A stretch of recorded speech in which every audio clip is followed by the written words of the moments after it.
that Navia over there? Oh, it's been a while. Let's go say hi.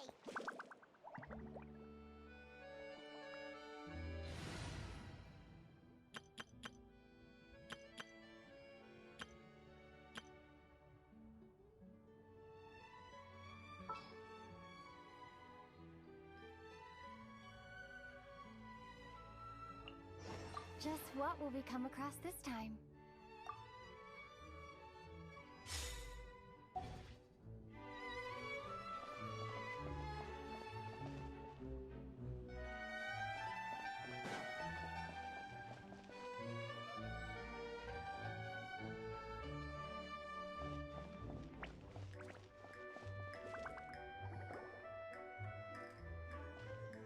Hey, Navia! What you up to? Shh!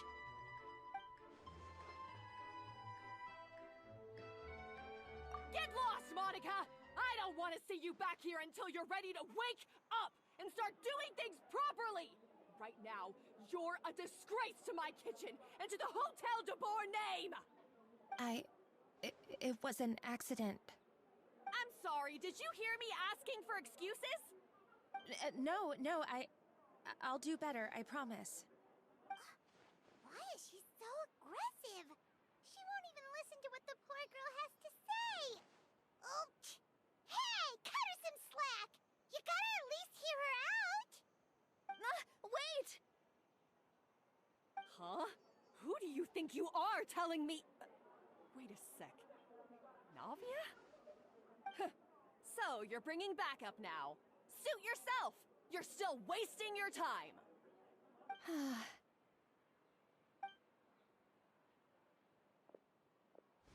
Savannah, is this how you always treat your staff? My staff is right. I'm the one in charge here now. And last time I checked, the Hotel de Boer doesn't take orders from the Spina di Rosula. Of course. How you run your kitchen is none of our business. But when a member of your staff is so overworked he becomes gravely ill, that most definitely is our business. We're going to stand up for him, whether you like it or not. Overworked? I've said it before and I'll say it again. If Vermont can't handle the job, then tough luck. There are plenty of other capable people I can hire instead. But Philmont can do the job, he just... Monica, back inside, now! Huh? But you said I shouldn't come back until... Just do as you're told, and not another word out of you! Come on, we have work to do! Wow, what a horrible person. Sorry. Looks like I've dragged you into some drama again. Her name is Savannah. She's the new head chef at Hotel de Boer. Ever since she took the job, she's been enforcing a brutal work regime and putting a huge amount of pressure on her staff. One guy was so overworked, he collapsed from illness. He's been bedridden for days, and he can barely even talk properly. I'm sorry. I'm sorry. It's all my fault. I don't deserve to be a chef. At his family's request, the Spina di Rosula is trying to mediate on his behalf. We're not exactly making a ton of progress, as you saw. Savannah is adamant that Vermont's exhaustion and illness have nothing to do with her or how she's been running her kitchen. She's refusing to have any kind of meaningful dialogue with us. Our next thought was to talk to the other chefs at the restaurant and get a better idea of their working conditions. But with Savannah watching them like a hawk, no one has been willing to open up. And that's why I'm here, doing it the old-fashioned way. Camping out, watching, and waiting for an opportunity. Oh, shoot. It all makes sense now. Sorry. Paimon should have thunk before she spoke. Did Paimon ruin everything? Oh, no, not at all, Paimon. Honestly, the way she was laying into Monica, someone had to step in. I'm sure I would have piped up if you hadn't. And besides, I don't really think I'm built for espionage. Yeah, meaning it's gonna be all the more difficult to get the inside scoop now. Oh, I might as well head back to the Fleuve Cendre then. We'll need to come up with a whole new game plan. Paimon will join you, 'cause this is kinda all Paimon's fault.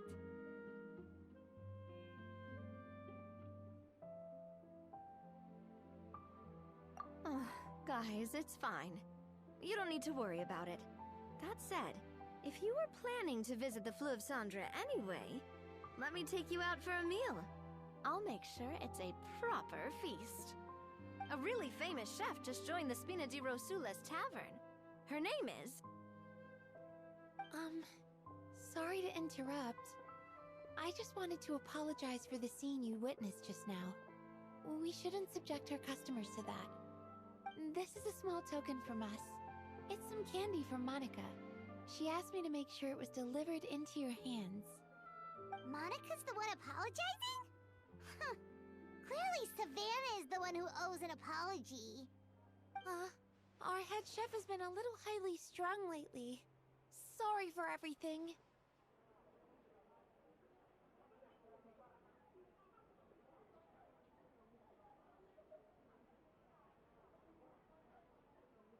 All right.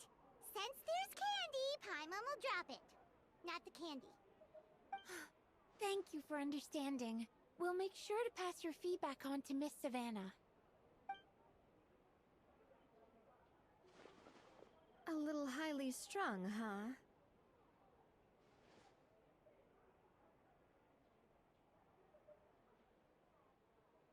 Paimon doesn't get it. How did someone like her even become head chef? Well, according to Fermat's family, she hasn't always been like this. But that's a story for another time. Let's try this candy. Paimon totally gets it. Come on, dig in! Huh? Hold on, there's something written on the wrapper. Find... Escoffier?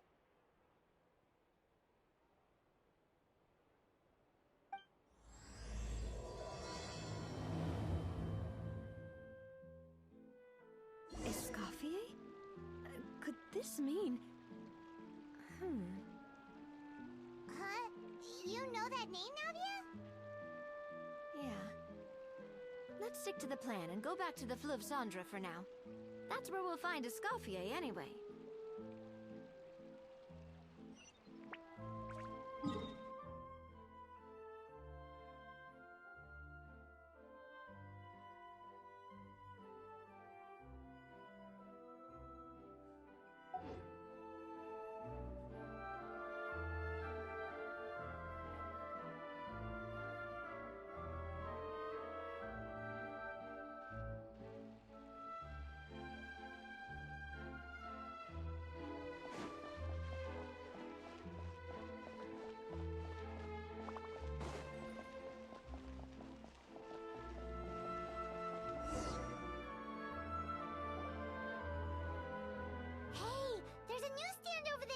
Want to grab a copy of the Steambird? We know our Fontinian friends love a little drama. There's no way they let their readers down. Isn't that Charlotte? And standing next to her, surely that can't be... Kaniche? How about... Lost treasure resurfaces at last. Behold the beauty of the Remurian teacup.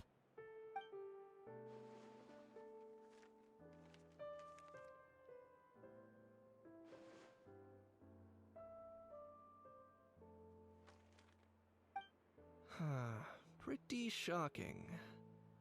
But it still feels like it's missing something. Ah, got it! Udex gravely wounded in shocking stabbing. Set to miss cross-border smuggling trial.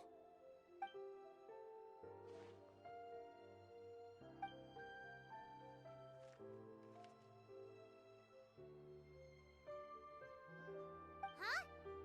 What? Did Paimon hear that right? Neuvillette was stabbed and gravely wounded? No, surely that can't be right. Can it?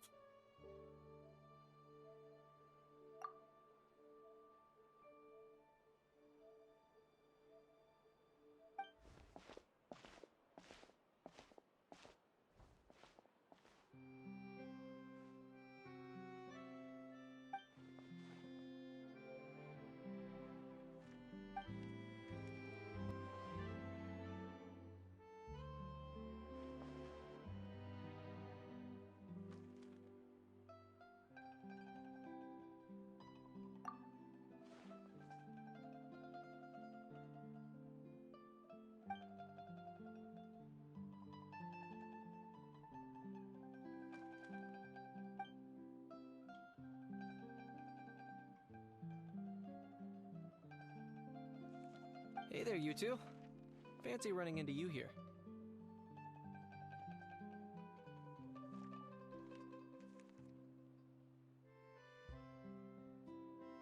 Yeah, that, and also a less than pleasant shock. What the heck was all that about a story of meat restaurant and the eunuchs getting stabbed? Please say you weren't being serious.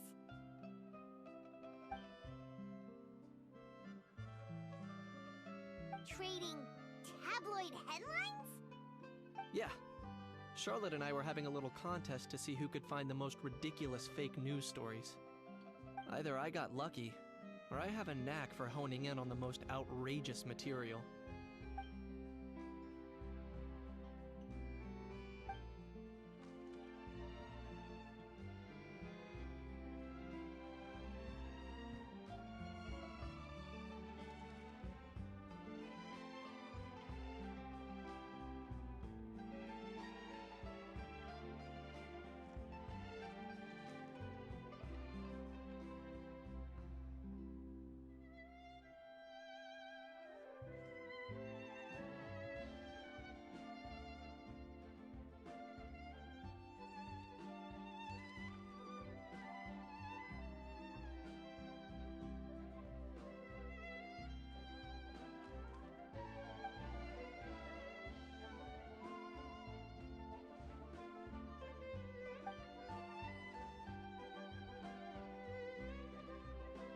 If I had to quantify it, I'd say about 1% of what they write is the truth. Huh? Him? Lenient? Ugh, you gotta be kidding! Ah! Don't get me wrong. I'm not trying to give credit to these so-called news stories for occasionally including a grain of truth. All I'm saying is, even the wildest leaps of the human imagination are always rooted in reality. You mean all those fake headlines you mentioned actually do have some basis in fact? Sure they do. For instance, there was in fact a smuggling trial recently. Considering the amount of speculation surrounding the smuggled goods, it's no wonder there are rumors about restaurants serving saurian meat or teacups being unearthed from ancient ruins. But in reality, the goods in question were simply a few ancient relics dug up from ruins in Natlan. Rest assured, no saurians were harmed in the process.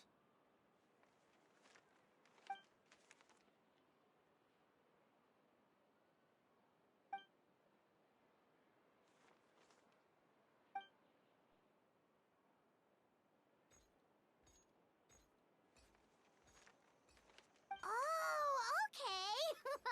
Paimon was so busy freaking out about those headlines that she totally forgot to ask why you're here in Fontaine, Kinich.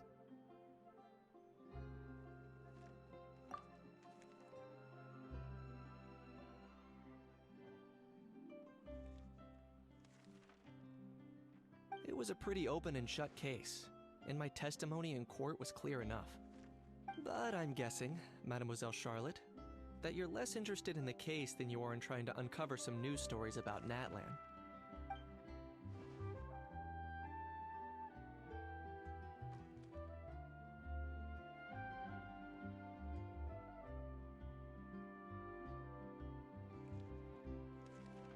I appreciate your kind invitation, but like I said, storytelling isn't really my forte.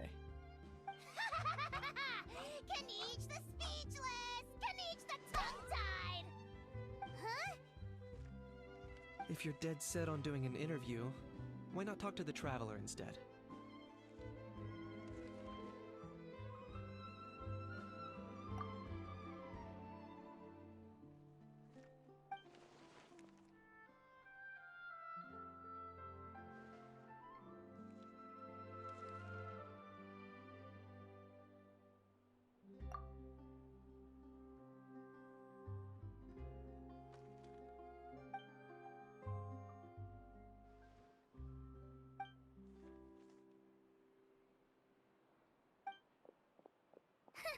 Charlotte never stops, does she?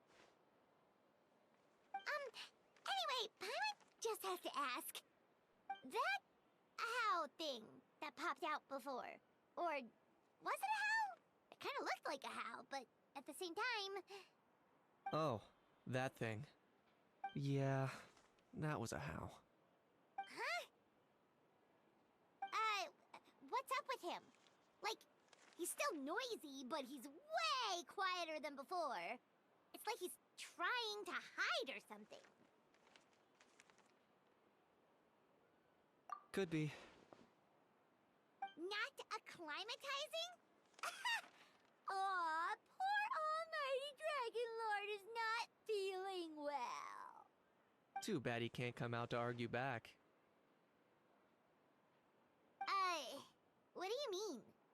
There's nothing physically wrong with him. It actually has to do with a strange law we learned about after arriving in Fontaine. Apparently, it's forbidden to release flying objects within Fontaine City limits during the first 3 days of each month.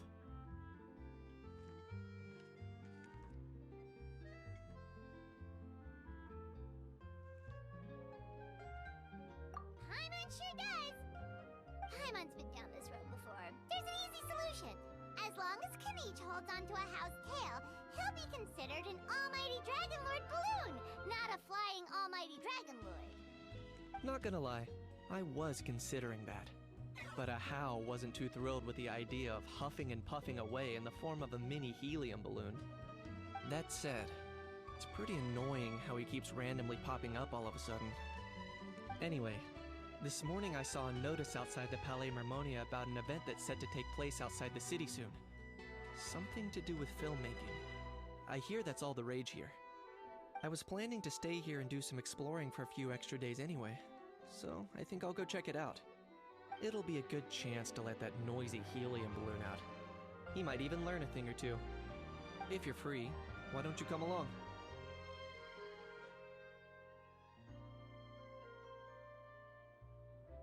I know where it is, so let me...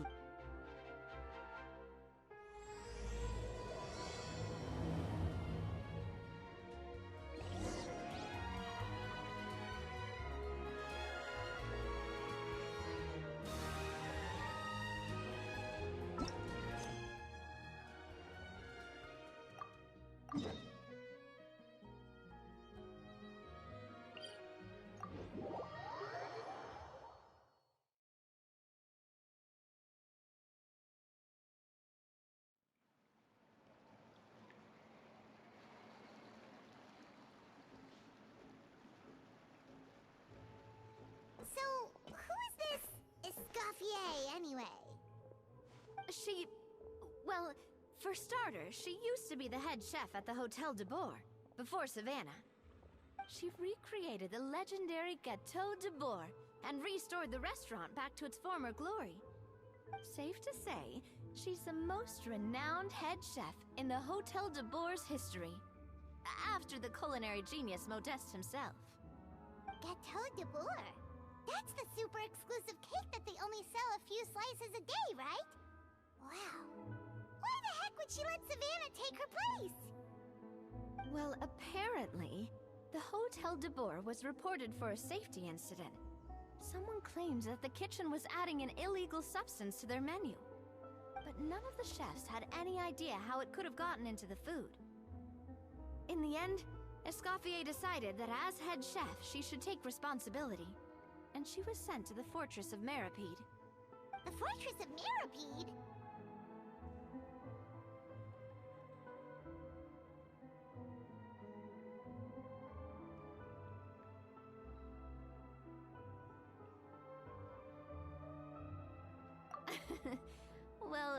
were right. The quantity of the substance they found was fairly minimal. Even the guards believed the whole thing was probably just an accident. Escoffier didn't have to stay in the fortress for long, but still, by the time she returned, the role of head chef had already passed to Savannah. So that's what happened. Paimon still thinks it's really unfair. Even though Escoffier is no longer head chef at the hotel, she's still well respected by the staff. So, I'm guessing what Monica wants is for us to convince Escoffier to try and negotiate with Savannah on the staff's behalf. Oh, Paimon gets it! Monica wants Escoffier to come back and kick Savannah out. It's simple. If the new head chef is stressing everyone out, then the solution is just get the old one back. Well, about that... You thought cream of mushroom soup was ready to serve after 3.5 minutes on the stove!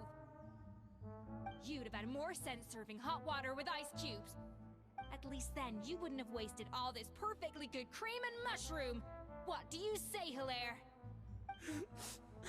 I'm sorry, Cream. I'm sorry, Mushroom. As you can see, Escoffier is that kind of chef as well. You have to leave it on the heat for long enough to allow those flavors the chance to come out. Don't be fooled by the aroma when the water first starts to boil. Got it? Yes, Chef. Then go back and do it again. The customers are still waiting. Remember where you went wrong and don't repeat the same mistake twice.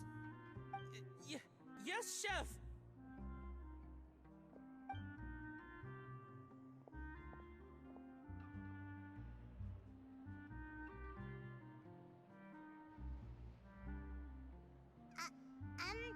Excuse us,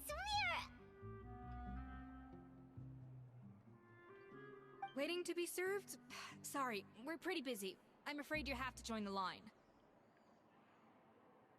Oh, no, we're not here to eat. So you're not paying customers? Then I'm afraid the wait will be even longer.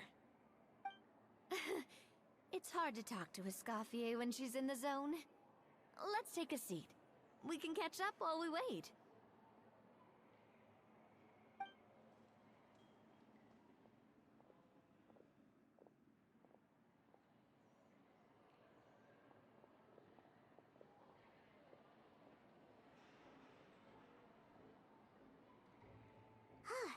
Looks like the rush hour is finally over. Is it always this busy here?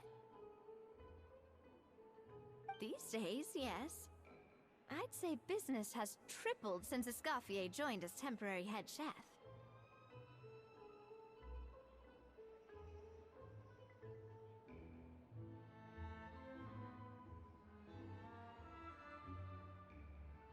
Well, in her words, the Hotel de Boer doesn't need her anymore. It doesn't look like she's got any plans to go back. I guess I'll be heading off then. Wait, take these home with you. We can't serve them now, and there's no sense in letting them go to waste. Oh, thank you, Chef. For what? Like I said, I just don't want them going to waste.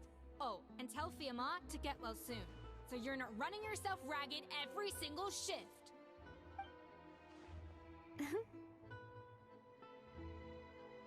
Fiamma. That's the second time we've heard that name. Who is that again? He's the chef that fell ill from stress. Hilaire is his son, and with Mom stuck at home taking care of Dad, he decided to pick up some work to help pay the bills. Escoffier knows their situation, so she's been making some extra food every day for him to take home. Hey, I heard that, Navia! I've told you before, no one's making extra food. Hilaire is making blunders in the kitchen, and I can't serve his failed dishes, so he might as well take them home. Yeah, failed dishes that just so happen to be nutritionally complete every single time. So, you two must be the world-famous traveler and her companion, Paimon, yes? Is there something I can help you with? Oh, so you know us already. We'll skip the introduction then. We're here to talk about Savannah.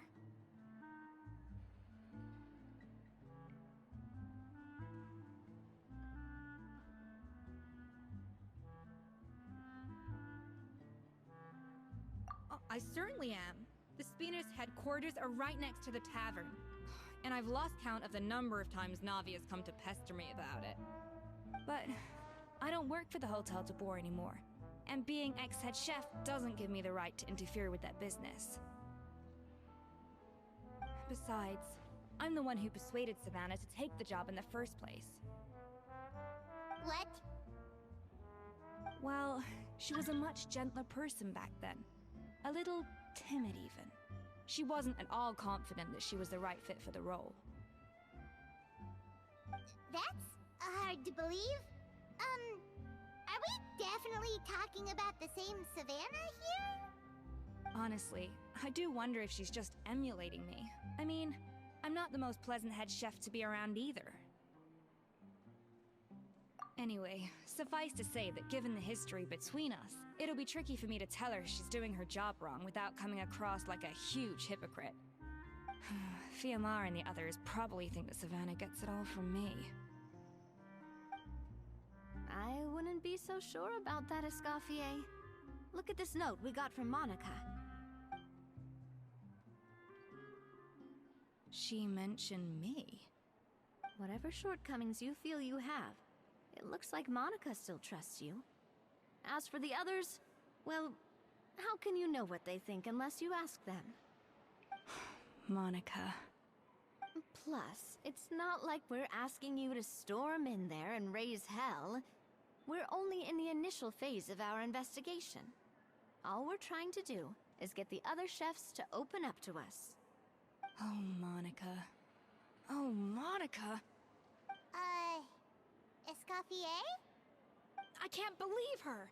Powdered sugar is supposed to be applied sparingly. Look at all that on the wrapper. It's thicker than the sole of my shoe. Unbelievable! I won't stand for this. She has to learn. Come on, we're going. Wait, so now she's, Let's go catch up to her. We don't want to keep her waiting.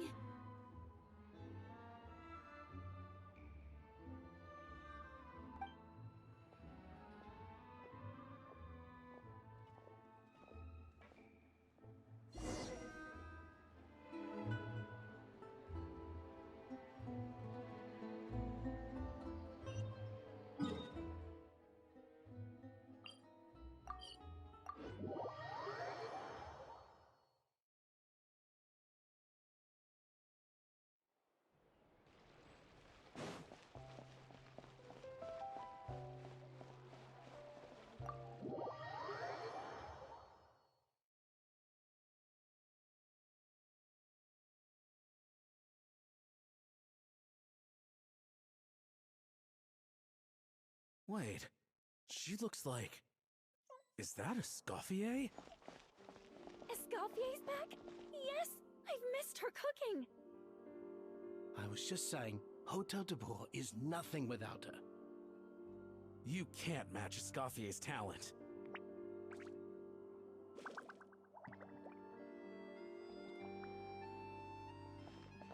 I'm sorry. I'm so sorry.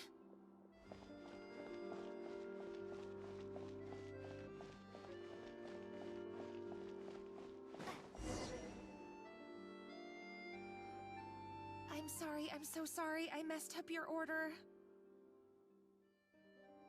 Oh, I wouldn't go that far. Maybe the taste is a little off, but if you hadn't brought it up, I don't think I would have noticed.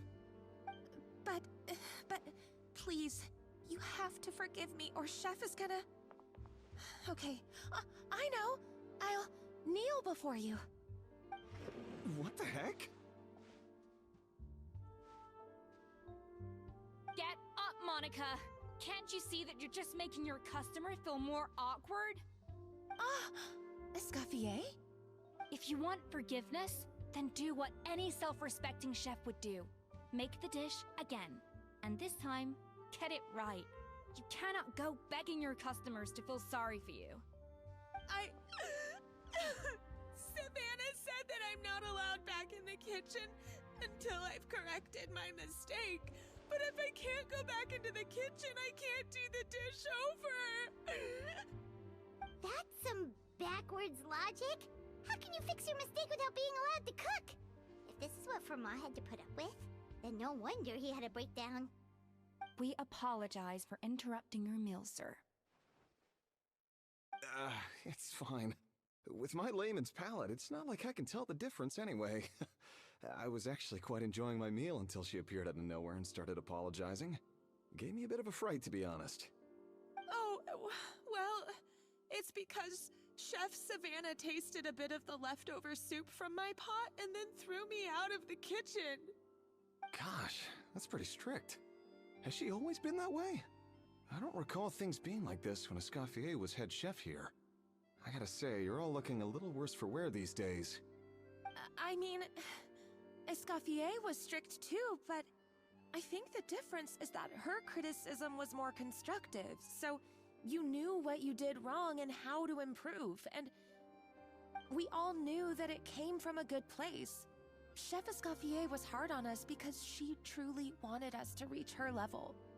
But these days, whenever we make a mistake, we just get told to wake up, get your head in the game, or just do it again. And it's only gotten worse since word got out that Chef Escoffier had started working again in the Fleuve Cendre. Monica, you don't need to call me chef. I'm not the boss here anymore. Yeah, but through no fault of your own. What happened back then, that wasn't on you, and all of us know that. That banquet was a huge event, and so many staff were involved every step of the way. With so many moving parts, there's no way of knowing how that Lumiline ended up in the food we served. Lumiline? What's that? A new drug from the Fontaine Research Institute, produced from an extract of the Lumitoile. Apparently it sharpens the senses, so they used it to treat people with impaired responses to stimuli. Oh, yeah, I've heard about that. They found out you can use it as a flavor enhancer since it stimulates the taste buds. Makes things pretty addictive. They also found that overuse can have mood-altering effects, and even lead to nerve damage. So it quickly ended up on the guard's list of controlled substances.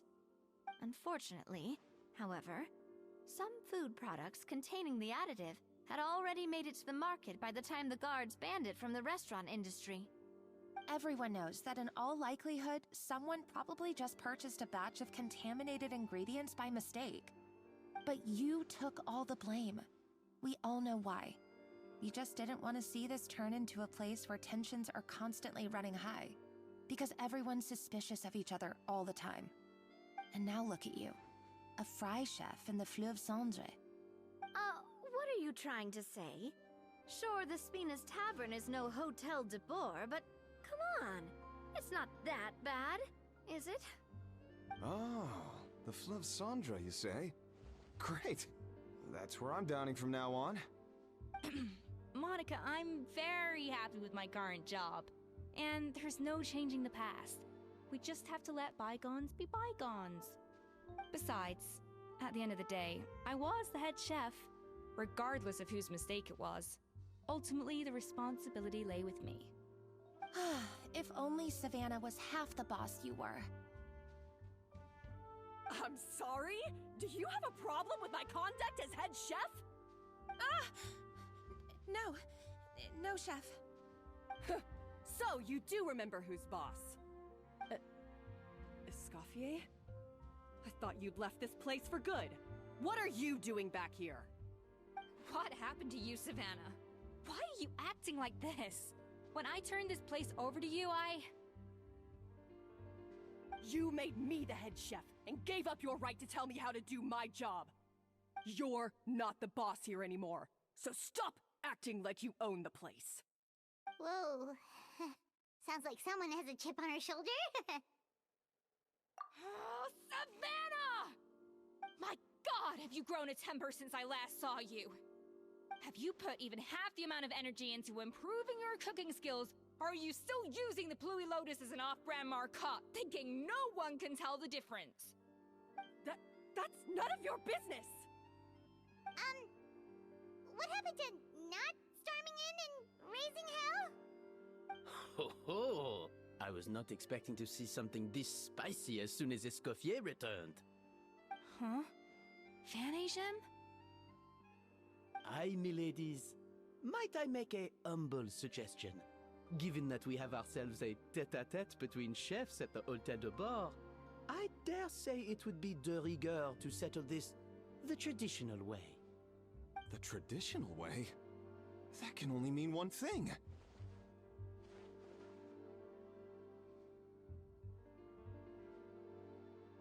That's right! I'm talking, of course, about the tradition established by Modeste himself. The cooking contest! According to legend, the founders of Hôtel de Bord, Modeste and Savelli, used this method to resolve all of their disputes. Everything from petty arguments over next week's menu to disagreements over the strategic direction of the restaurant. The cooking contest would decide who had the final say. Huh. Sounds like they had a lot of free time on their hands. Ah, well, it might sound that way to us.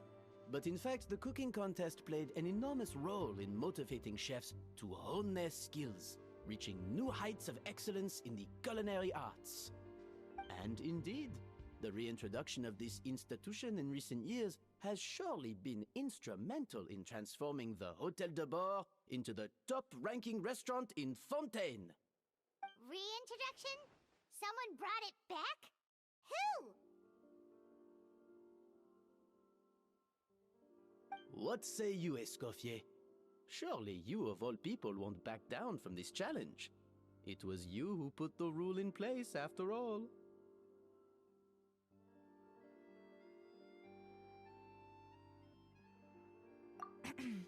Sure, I reinstated it, but I'm not a chef at Hôtel de Bord anymore. Isn't this bending the rules a little?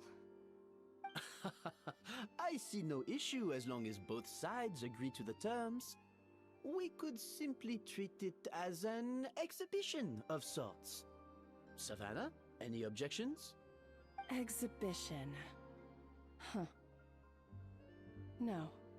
If we're going to battle it out, let's put it all on the line. If I lose, it's up to you what happens to me. I don't want anything to happen to you. But if you lose, you hand over the Codex de Bord to me. What? The Codex de Bord?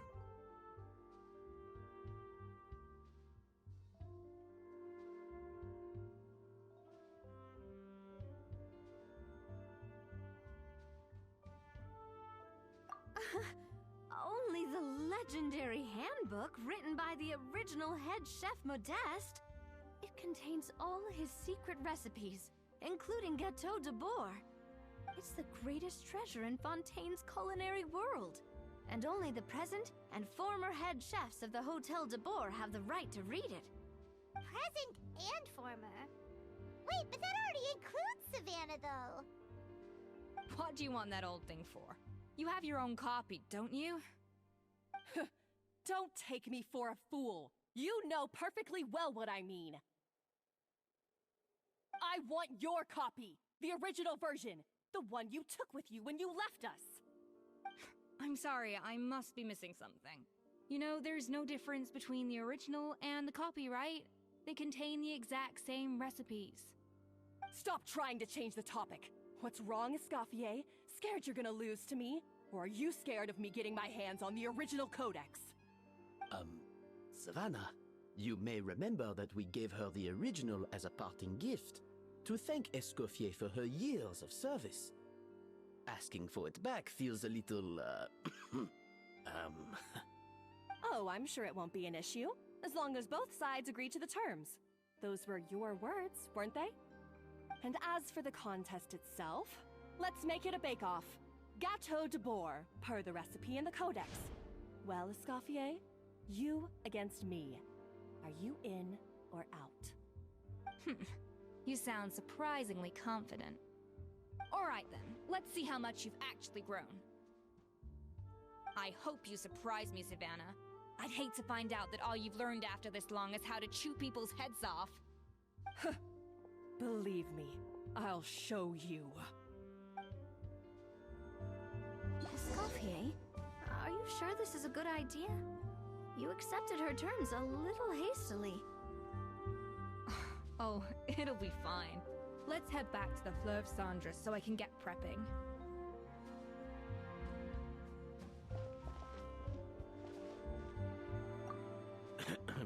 I do apologize.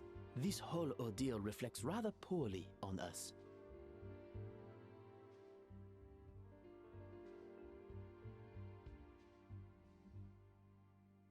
I'm afraid it's not quite that simple.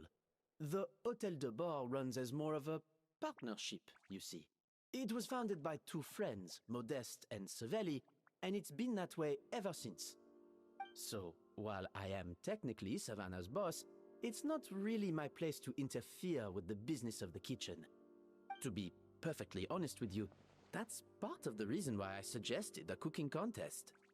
If Escoffier wins, it would be the perfect opportunity for her to talk some sense into Savannah. Or, of course, if she wanted to return, then... but anyway, I'm getting ahead of myself. Whatever the outcome, this contest will hopefully serve as a turning point for us. Please, pass on my best wishes to Escoffier. I must say, Savannah surprised me with her confidence. Does she really believe she can best Escoffier in the kitchen? I thought she was just blowing off steam when she first raised the idea to me.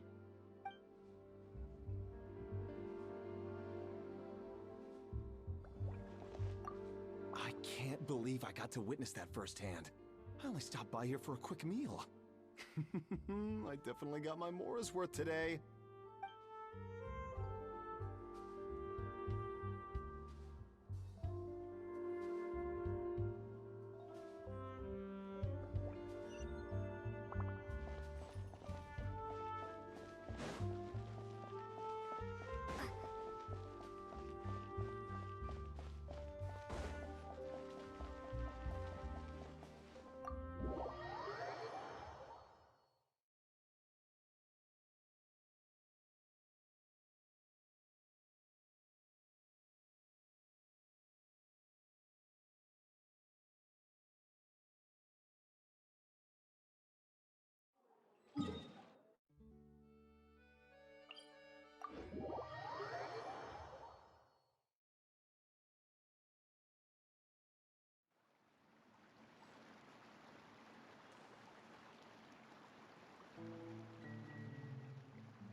So, this whole bake-off thing kind of came out of nowhere.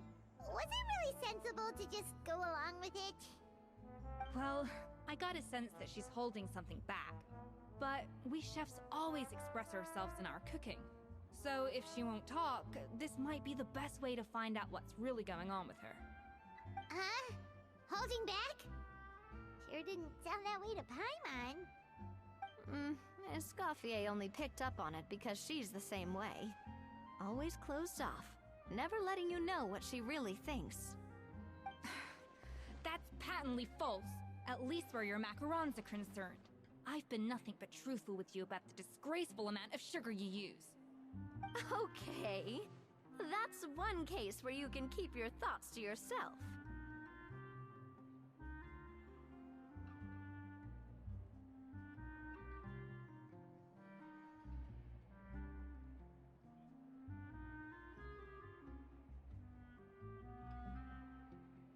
Oh, that? Well, it's not so much a recipe book as a diary of Modeste's adventures. Back in the day, he and his good friend Savelli explored far and wide, partly adventuring, partly looking for new ingredients and developing new recipes. Their creations had an enormous influence on the course of Fontaine cuisine. turning it into a much more vibrant and diverse scene. For instance, legend has it that the original Gâteau de Bourg was made using a special secret ingredient that Modeste discovered on one of his adventures. So rare was the ingredient that they could never make more than 16 slices of the cake per day. But everyone who tried it claimed that it was one of the most blissful and invigorating things they had ever tasted. Modeste and Savelli went on to found the original Hôtel de Bourg, which catapulted them to stardom in Fontaine's culinary world. Especially Modeste. He was hailed as a once-in-a-generation genius, and over time, the recipes from his adventure log became known as the Codex de Bourg. Ah, Paimon's heard this kind of story before. Armed with the Codex, the Hôtel de Bourg took its rightful place as the finest restaurant in the land, serving those recipes for centuries to come. Something like that? What? No, of course not. Cooking is a constantly evolving art form. How could any restaurant survive if they only served food that was popular last century? Anyway, never mind centuries. Savelli and Modeste parted ways not even 10 years after their rise to fame. Then, Modeste passed away while he was still in his prime. And that was it. The end of the Hôtel de Bourg's heyday. It fell into decline, and for most of its history, it was just a nondescript place with a couple of cheap tables. It's only in recent decades that it started recovering.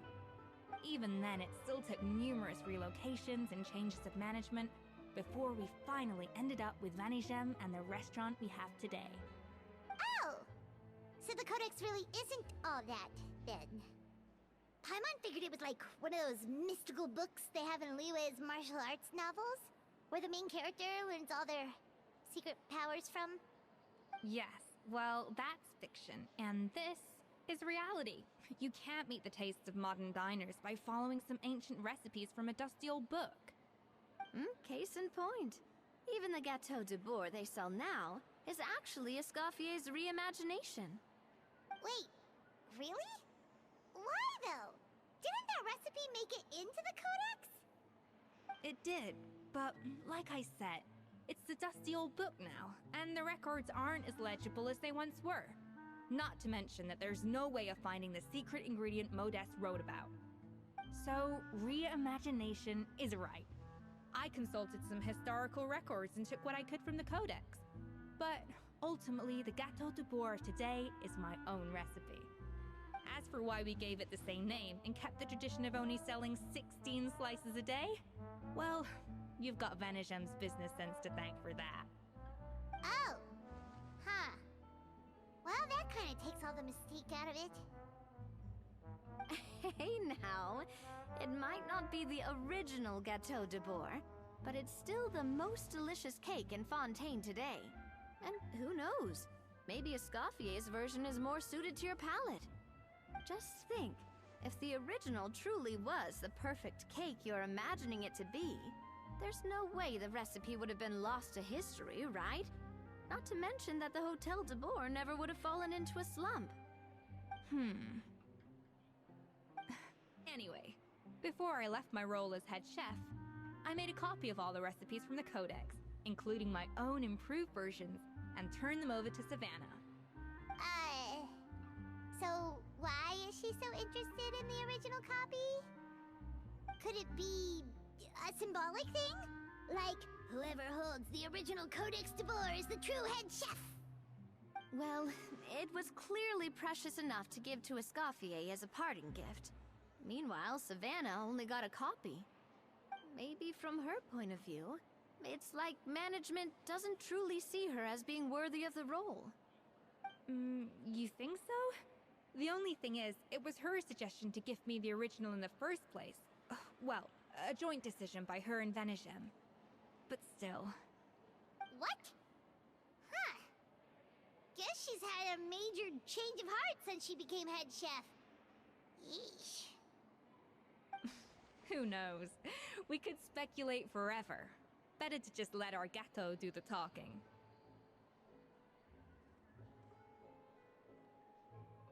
It means besting her in this bake-off, and then getting her to explain herself, even if I have to beat it out of her with a spatula.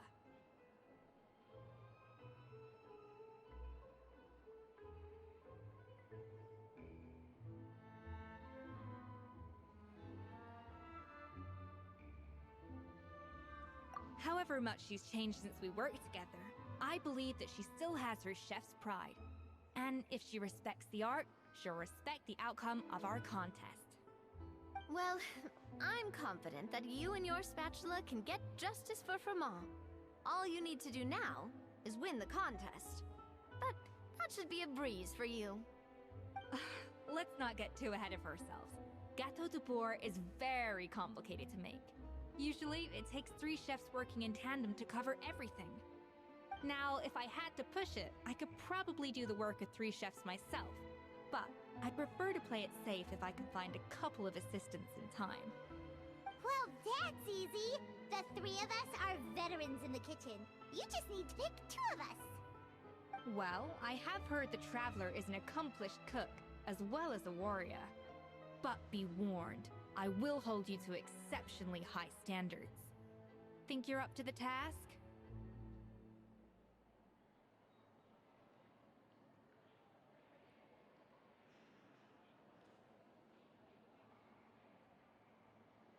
Oh, count me in too. I've spent weeks perfecting my macarons after your scathing review. Even if it means competing against the Traveler, so be it. I'll show you what I'm made of. Confident. I like it. Alright, let's start with some elementary mise en place. Show me your knife skills.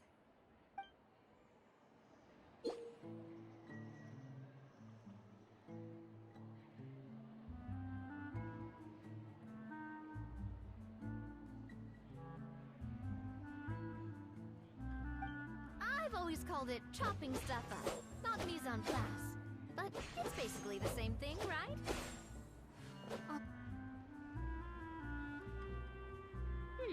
Looks like you found that easier than I expected.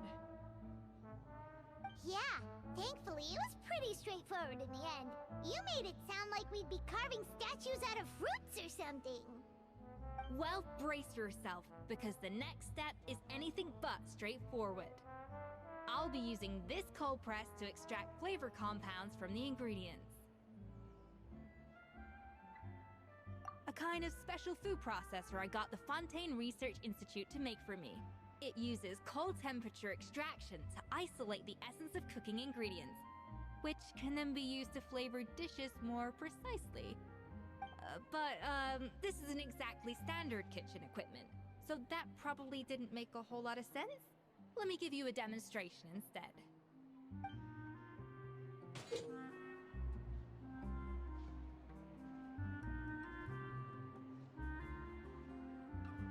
Custom-made equipment from the Fontaine Research Institute, huh? That's some pretty high-tech food practice. I'm never used anything this way. And done. These are the flavor compounds extracted from our ingredients. I processed all the fruit you chopped up earlier. Wow! Even the smell is so much more concentrated. What next? Do we add all this stuff in? Absolutely not! Throwing everything in at once will ruin the balance of flavors. We have to go slowly and carefully to calibrate the exact flavor we want. I'll demonstrate again. Now, watch closely.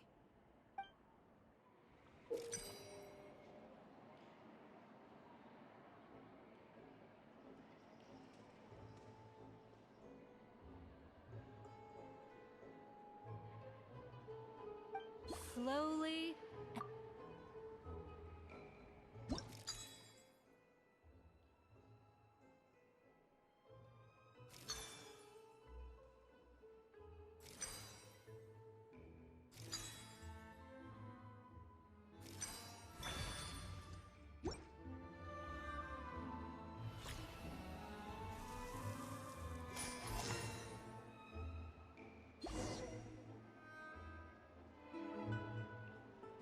Voila! Now it's your turn.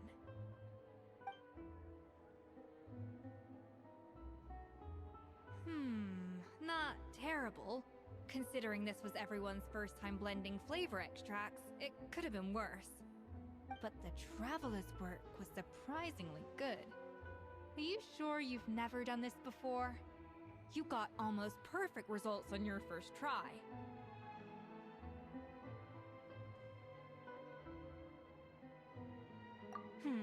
That goes without saying. Still, credit where credit's due. You did well. Alright, now for the part I've been looking forward to. I want each of you to cook something from the Hotel du Bois' current menu. I'll judge your submissions and give you a final score.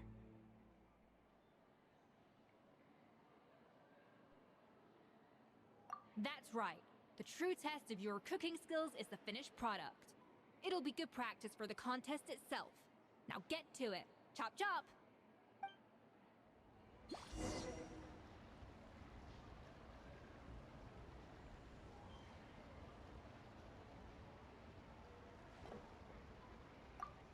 How's it going? Have you picked a dish yet? Choose wisely. I expect you to present the most delicious thing on the menu.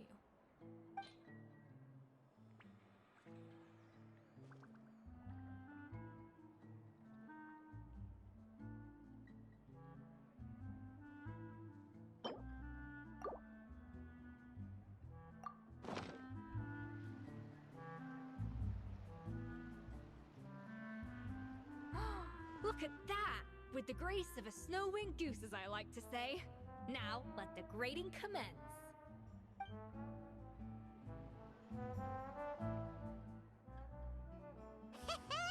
Pretty good, right? Not to brag or anything, but Paimon's a bit of a connoisseur when it comes to la food. 6 points. What? Oh, well, fair enough. Paimon doesn't cook all that often, so as long as it's a pass. That's 6 out of 100. What?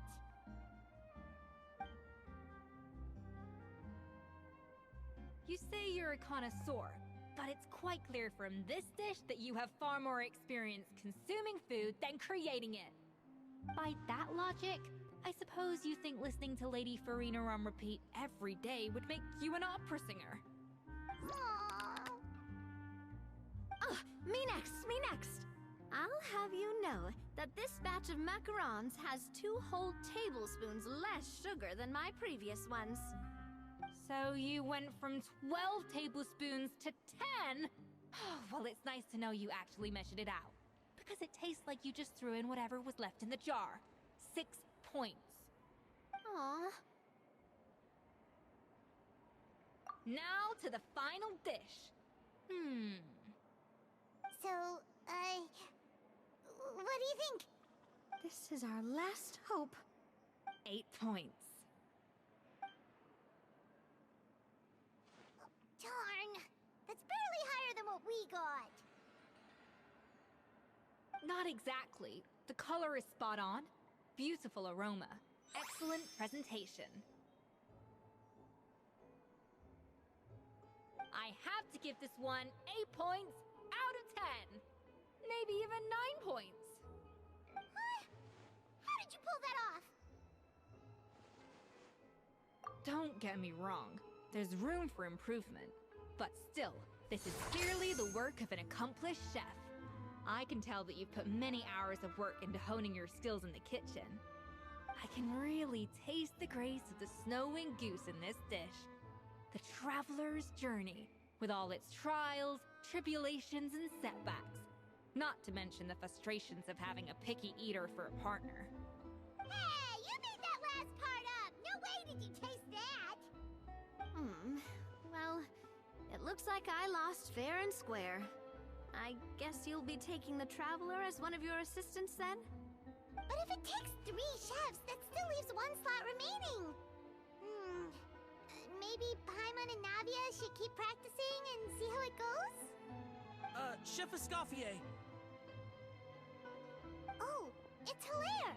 What brings you here? I heard the news about the cooking contest. You're doing Gâteau de Bois, right? I was just wondering if you needed any help? Huh. And you think you're up to the task, do you?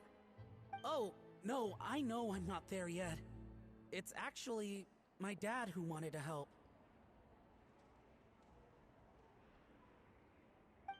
Firma? Last I heard, you could barely get out of bed. Chef Escoffier, Navia, Traveler, thank you all so much for everything you're doing for me and my family. I've had enough of sitting around at home while you run yourselves ragged. If you let me, I'd like to help you win this cooking contest.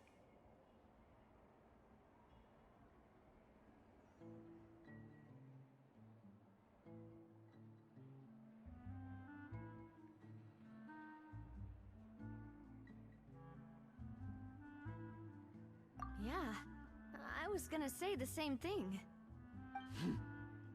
Don't you worry. I'll be fine. I'm feeling much better now. I'm sorry. I know I've been rather useless these past few days, but not anymore. The fact is, I'm a fine chef, despite recent events. I've proven myself in the Hotel de Bourg kitchen, so if anyone's qualified to work under Chef Escoffier, it's me. I think. I mean, I hope so. Firma, have you even set foot in a kitchen since leaving Hotel de Bourg? I have not, but I'm fully rested now. I know I can handle it. I'll prove it. Let me whip something up for you right now.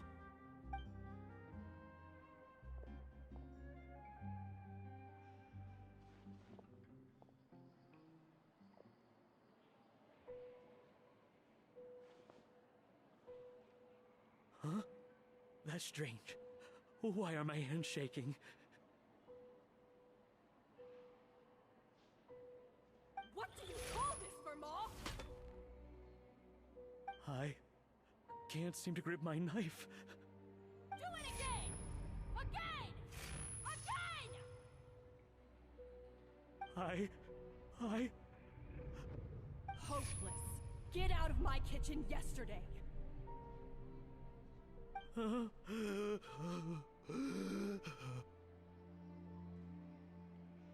Dad, what's wrong? I don't understand. I was feeling so much better, and then Will I never be able to work in a kitchen again?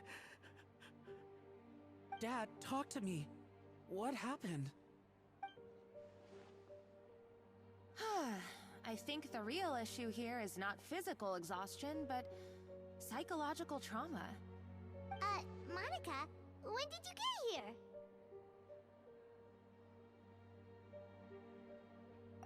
here? Probably because you were all concentrating so hard on your cooking. I didn't want to interrupt your flow. But anyway, Firma, I'm so sorry. If only I'd known how serious your situation was, I would have stood up for you sooner. You have nothing to apologize for, Monica. During those long nights of redoing every order, you were the only person who looked out for me. Oh, come on. All I did was make you some tea. I doubt it was much help. Savannah was so ruthless toward you. I probably should have brought you something stronger. She sounds like the worst. All right, another Savannah horror story. Let's hear it. She's been getting harsher and harsher on us ever since she heard about Escoffier's new role in the Fleuve Cendre. Seems like no matter what we make, she'll find something wrong with it. What is this? It looks like a dog's been at it. In the trash now! Then she orders us to redo the dish again and again, but we never know what's going to make her happy. Do it again, do it again, do it again! Every time you remake it, you just get another earful from her. Either straighten yourself out, or get out of my kitchen! So now, it seems like just picking up a kitchen utensil gives me flashbacks of her yelling at me. Oh, man. That must be awful. The more I want to get it perfect, the more my hands shake, and the more scared I am of making another mistake. How can you give up so easily, Firma? You weren't a quitter when you were working for me. And even under Savannah, you talk about working late into the night trying to perfect your dishes. That says to me that you still hadn't lost that determination to prove yourself. What changed? I don't know what's come over me. When I think back, I just remember feeling like my heart and my hands were growing heavier and heavier as the shift went on. Each time I had to redo a dish, my heart sank a little further. Maybe Savannah was right. Maybe I am just hopeless at this. Dad. I see. Well, it sounds like there are some deep issues at work here. Ones that won't be resolved by merely seeking compensation. I will win this contest, and after that, I encourage you to approach Savannah and talk this out. But what if you can't find another assistant in time? Clearly, I'm in no state to help out. You think being one person short will ruin my chances? Let's not forget, I taught you and her everything you know. Even if I had to go it alone, I would present the perfect gâteau. Oh, well, Paimon and Nadia will still keep practicing, just in case. And so will I. Yeah! And if worse comes to worse, we can always get the Spina di Rosula to put out an emergency call for chefs. There's gotta be someone out there, right? Actually, I thought maybe I could help. That's sort of why I'm here. What? Why didn't you say so? I was going to, but then... well, this is the first chance I got. You do this for us? Thank you so much, Monica. Alright, fine by me. But aren't you still working for Savannah? Joining the other side seems like a guaranteed way to put your future employment in jeopardy. I know, but it's alright. I've made up my mind. With the way things are, I can't keep working for Savannah much longer anyway. Unless I want to become the next Fermat. I'm done with sucking it up. It's time to try and turn things around. If this cooking contest can get Savannah to see the error of her ways, then I'm sure she'll forgive me for this.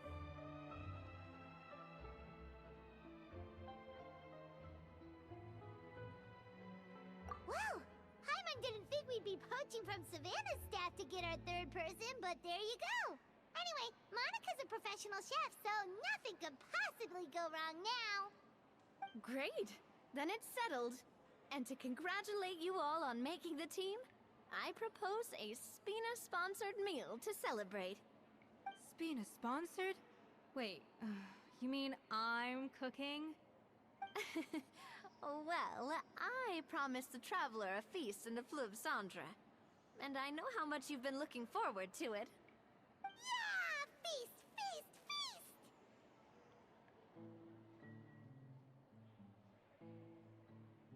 Alright, if you insist, then prepare for some of the finest food of your lives.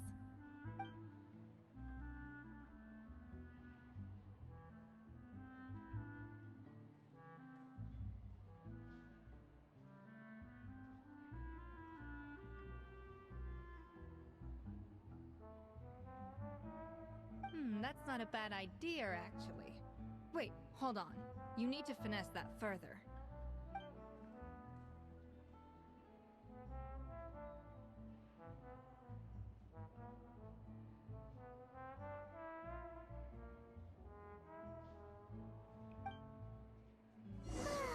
That was a dream come true.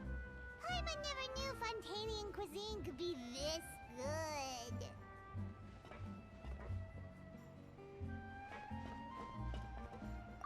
So, this is what Chef Escoffier is truly capable of.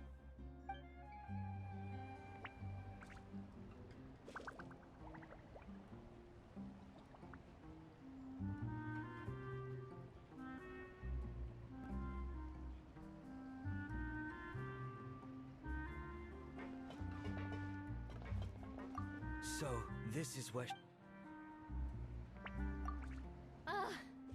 I wish I could eat that all over again. It's not often that Escoffier goes all out like this. And it's all because of you, Traveler.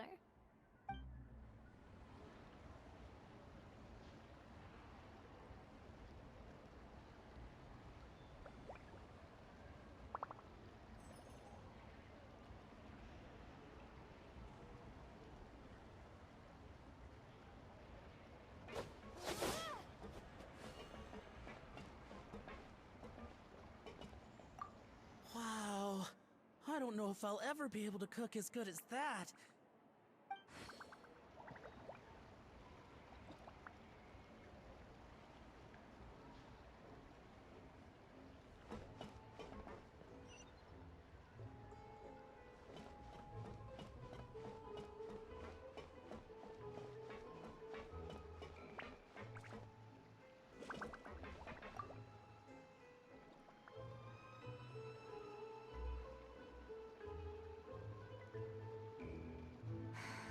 Why, Savannah? Why? Oh, nothing. I was just flicking through the original Codex de Boer. I wanted to see if there was anything I'm missing. Something I hadn't noticed before. That might explain why Savannah's so desperate to get her hands on it. But I can't find anything. It's just some hastily scribbled recipes in between diary entries from Modest's adventuring phase. And most of it's not even legible anymore. The copy I gave her not only has all the recipes in full, but even includes my own private tips and notes from years of experience. Surely that's infinitely more useful than this old thing.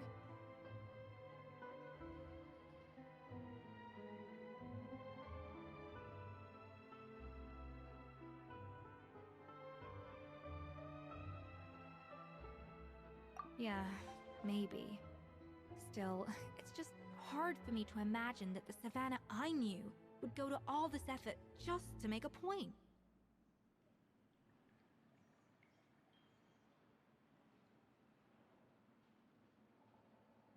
We were. At least I always thought we were. She was a little shy, but meticulous with everything and everyone she dealt with. She made a few mistakes here and there, but she was quick to correct them whenever they were pointed out. And she was always striving to improve as a chef. Those qualities are why I recommended her to replace me as head chef. I never imagined for 1 second that she'd cause Fiamma and the other staff so much grief.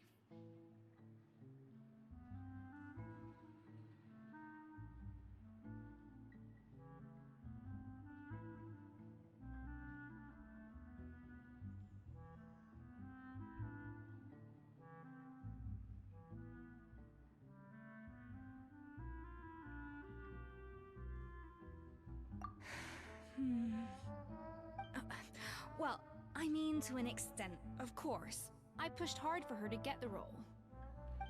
And the idea that she turned out like this because of me is difficult to come to terms with. I wonder if this is how Modeste felt back when he was writing the Codex.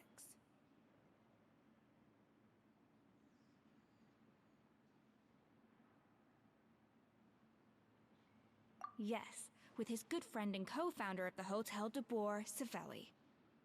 The story goes that after Modeste unveiled his Gâteau de Boer and was hailed as a culinary genius, he was admired and adored by all. But his newfound fame slowly drove him and Savelli apart.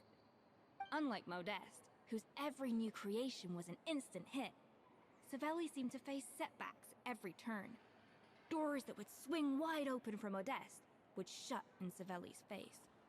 And with Modeste being whisked off to all manner of functions by his celebrity friends, he had less and less time to discuss the culinary arts with Savelli. People started gossiping about Savelli, and their relationship between the two gradually soured. Everything came to an abrupt end when Modeste, still in the prime of his life and still hailed as a genius, suddenly died from an acute illness. And that was it. They neither had a decisive split, nor got the chance to properly reconcile. Their story just came to an end. One rumor had it that Savelli actually killed Modeste out of jealousy, even as the latter was hoping to make amends.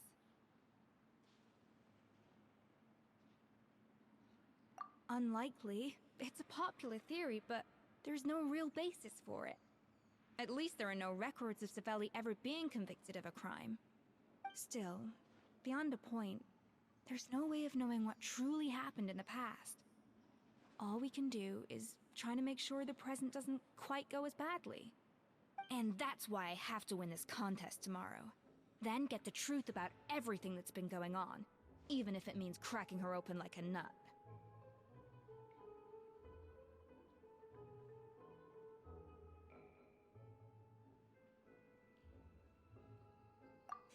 You're right about that. Just follow my lead and victory will be ours.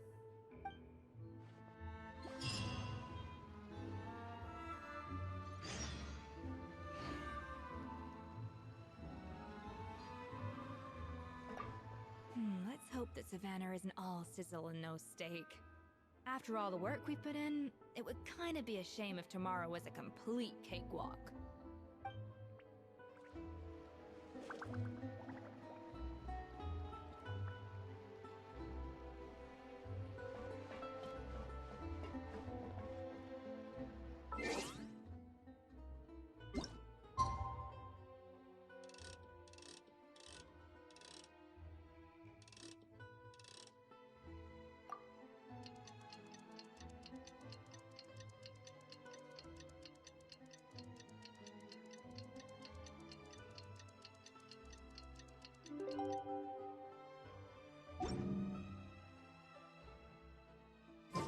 It's cooking contest day! To the Hotel de Boer! Toot sweet!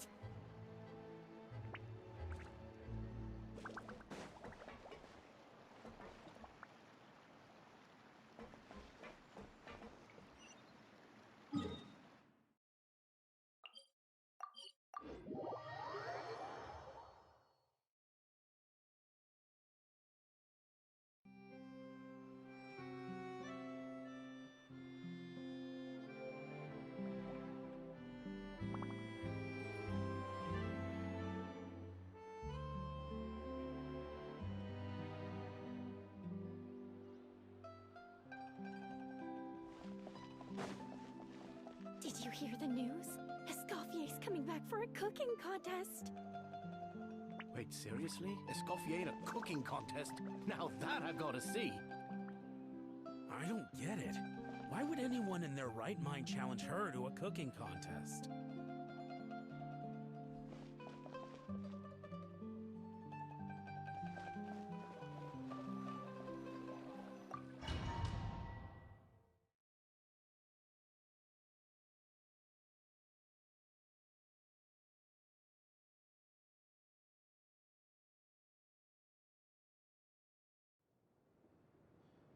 Mesdames et messieurs, welcome one and all to the Hotel de Boer and to this most exciting of cooking contests. Savannah, I brought the original copy of the codex you asked for. Monica? Huh. In the interests of fairness, this contest will be conducted in a double-blind format. Once the dishes are complete, they will be sent to the back of the kitchen where they'll each receive a label. The labels will be placed out of sight underneath the plates, only to be revealed after the judges have sampled them and reached a final verdict. This is to ensure that no one will know which dish is made by which contestant. As one of the judges, I promise to be fair and impartial. When my meal got interrupted yesterday, I never thought this is how they'd make it up to me. Getting a seat on the judging panel is a pretty sweet deal. Both contestants have taken their positions. Then, without further ado, let the Hotel de Boer cooking contest commence!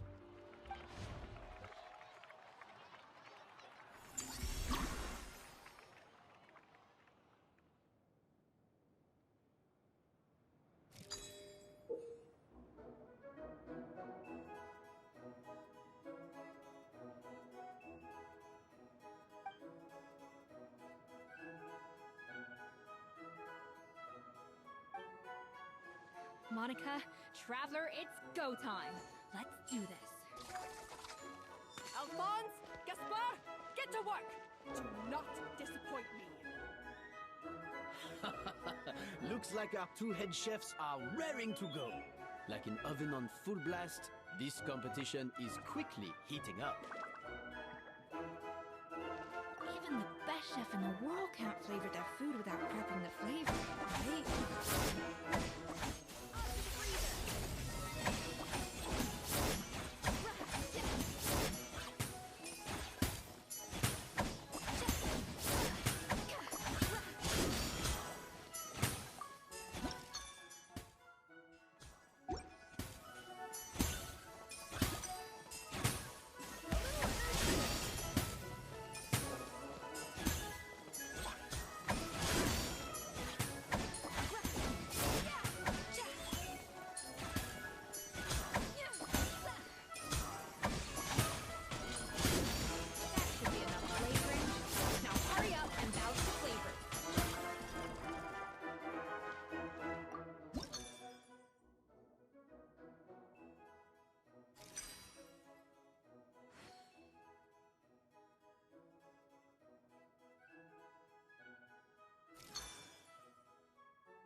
on, Escoffier.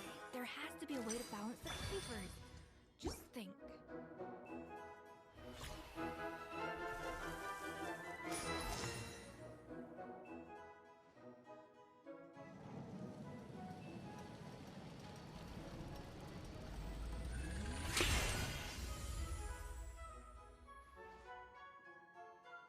Come on, Escoffier! Come on, traveler!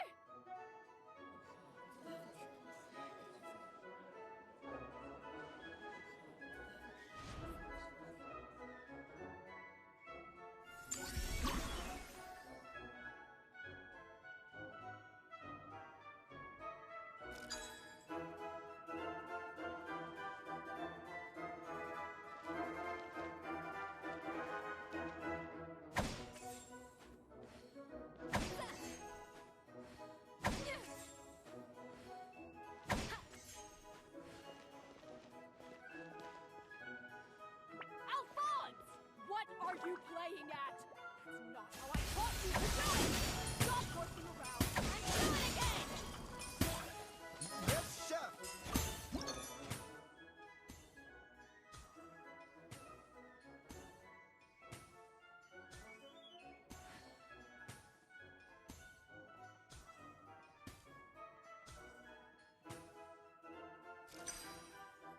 The balance of flavors is about right.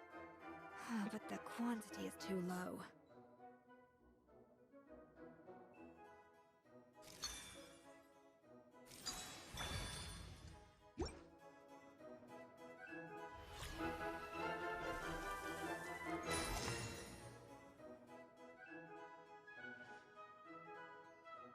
So,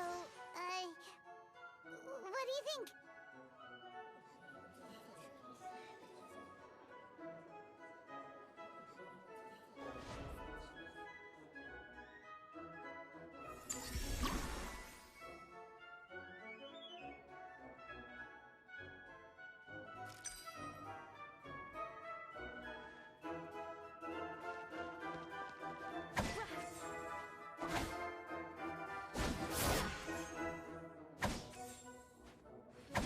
Escoffier is already on the final step of the recipe. Let's check on Savannah's progress. I think this flavor profile...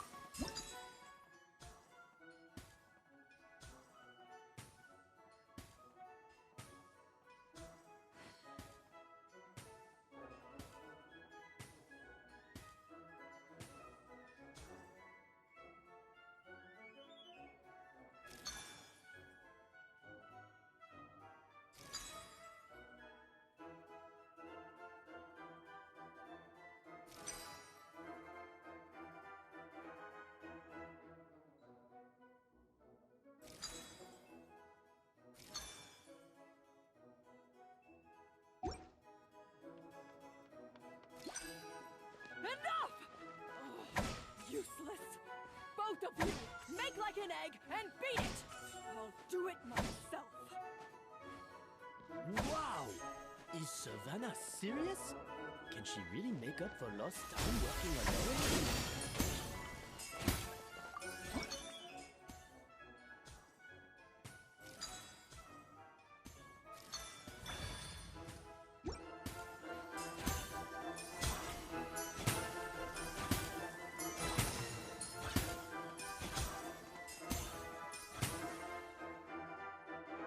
You can't match Escoffier's talent.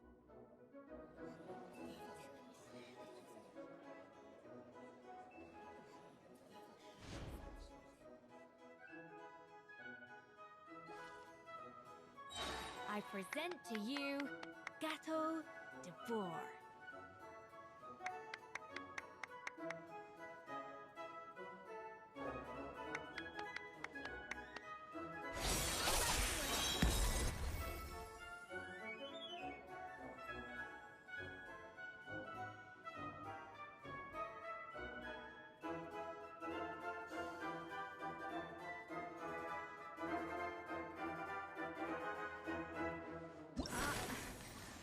I was just exercising caution.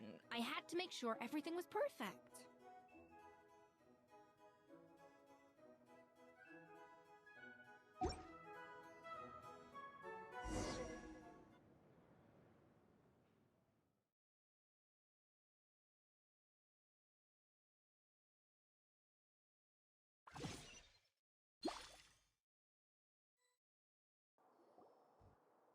Time's up! Contestants, please take your dishes to the back.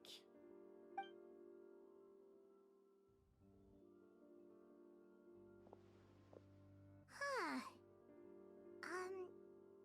That guy was right. You really can't tell whose is whose just by looking at them. We both made the same dish after all. For all her flaws, Savannah's a talented chef who earned my recommendation for good reason. She wouldn't screw up something as elementary as the cake's appearance. Whoa! This is really rather good. Wonderfully soft and fluffy. Beautifully sweet. This is a masterclass in how to make gâteau de bois. I would give this one at least 9.9 out of 10! Only because there's something about the flavor of the base. It's just a little different from the recipe I'm used to. Huh? Really? I couldn't tell.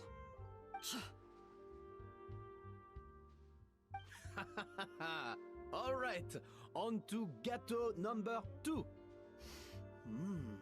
I haven't had a single bite and already this aroma is a delight to the senses. I have a feeling that this gâteau will be a gâteau for the ages. How exciting! I'm gonna dig in.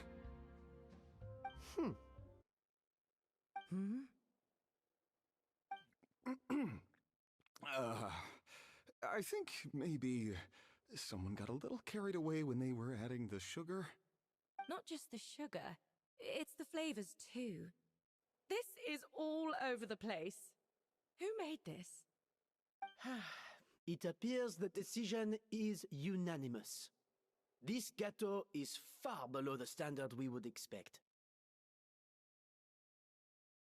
Whew! And Paimon thought this might actually be close. Turns out she can't bake to save her life.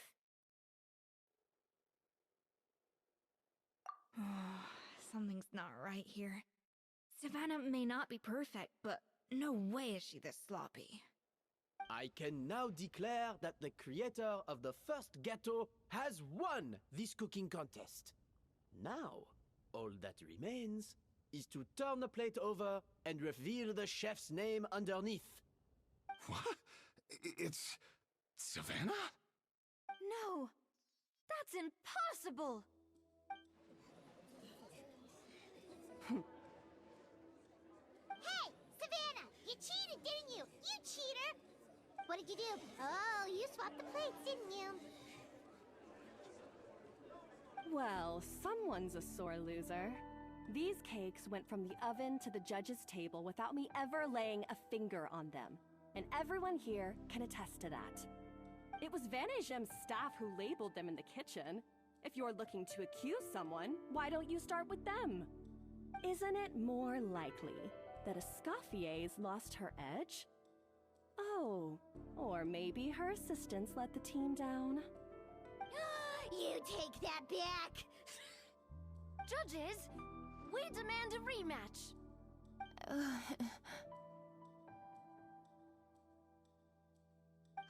That's enough! What's done is done. As head chef, or rather as team lead, I take responsibility for the dish I served. Whatever went wrong and however it happened, I should have spotted it. Savannah, I didn't think you'd stoop this low just to beat me in a bake-off. What happened to your chef's pride? I don't know what you're talking about. If you want the Codex de Boer that much, you can have it. Escoffier, no! But you must promise me that you'll apologize to Firma and compensate him for everything you put him through. It's a little late to be negotiating terms.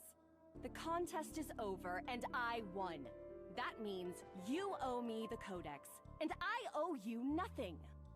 Look, Savannah, you may have fooled everyone else, but can you really fool yourself? What I'm offering is to accept defeat without looking to expose what you've done.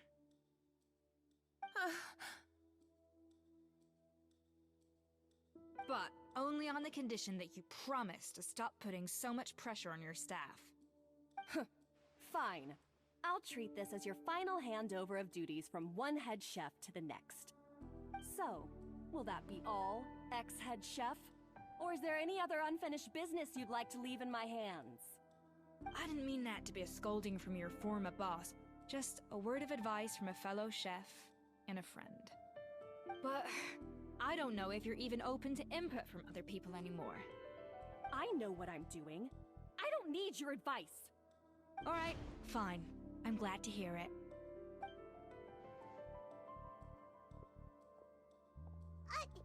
Escoffier? The Codex de Boer! Finally. Now, at long last, I will succeed. Escoffier? How could you let her get away with this? Yeah!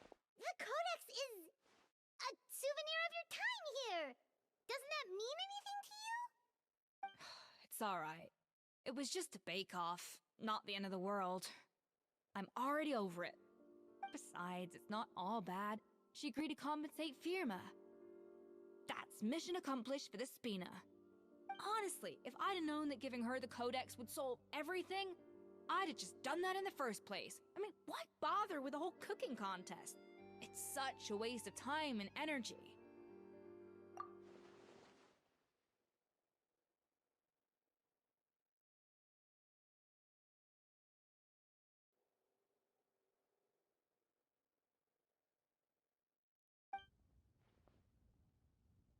No.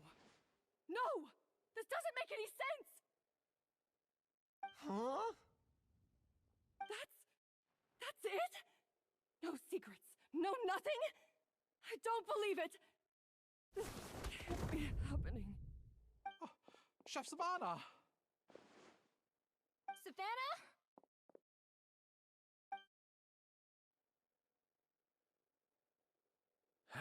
It's nothing life-threatening. Just a lot of pent-up stress and exhaustion. Oh, I knew it. Pent-up stress?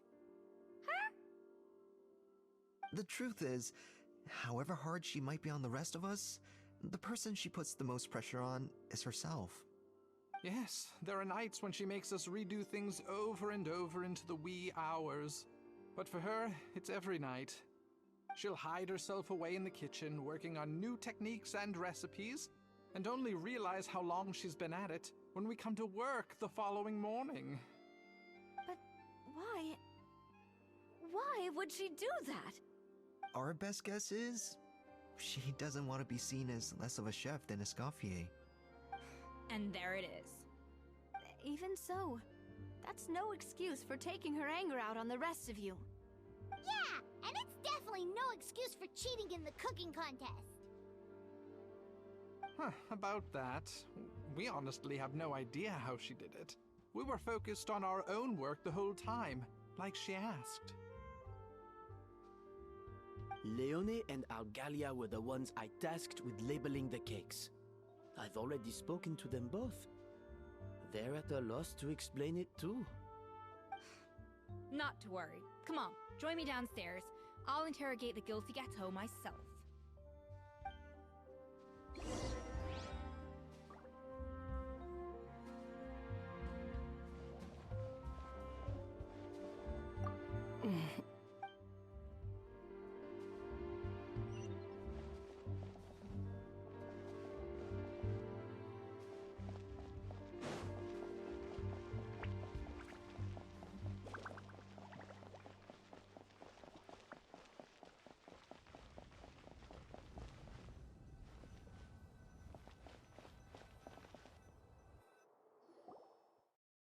Well, how is it? Have you figured out what it was? Oh, this is aggravated assault on my palate. I'd rather eat wet cement than this. Is it really that bad? I made sure to taste test it before it was served. Oh, relax. This isn't your cake. Savannah never switched the plates. The offending flavors are coming from in between the icing and the cake base, which means someone tampered with it while it was being made. Or in other words, we have a traitor in our midst.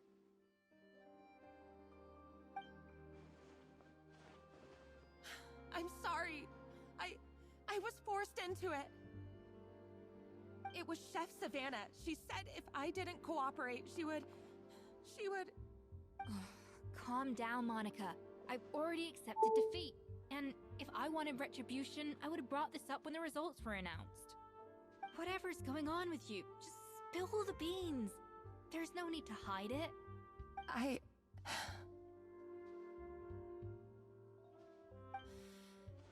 I was the one who caused the food safety incident that one time.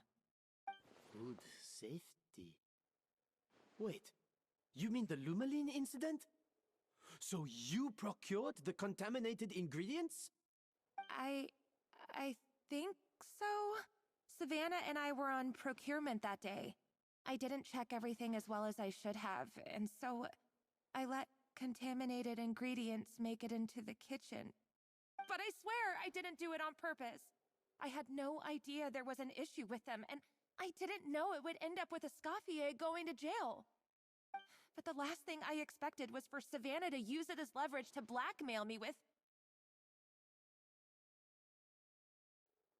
This is crazy! So Savannah pressured you into sabotaging Escoffier's cake by threatening to expose your secret if you didn't? I know, it's terrible. I'm so sorry. I was so scared. The thought of Chef Escoffier finding out that I put her in jail, it made me freeze up with fear. I thought Escoffier would hate my guts if she ever found out, and yet somehow that's ended up in me doing something even worse.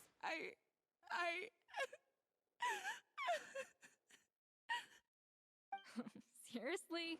All this fuss over a little slip-up? Huh? Firstly, it's not like I got a life sentence. I did my stint at the fortress, and now I'm out. And secondly, I had my own reasons for leaving the Hotel de Boer. This wasn't the only factor. So, you don't need to feel ashamed or frightened or anything like that. Any more than you need to add butter when you're pan-searing foie gras. You mean... you forgive me? Oh, well, I'm not saying you don't have to take responsibility for your mistakes. You should tell Vanagem to mark down your performance for the past few months. Then do some digging and find out exactly where those contaminated ingredients came from. Sure, you've made mistakes, but now's the time to fix them. Understood? Understood.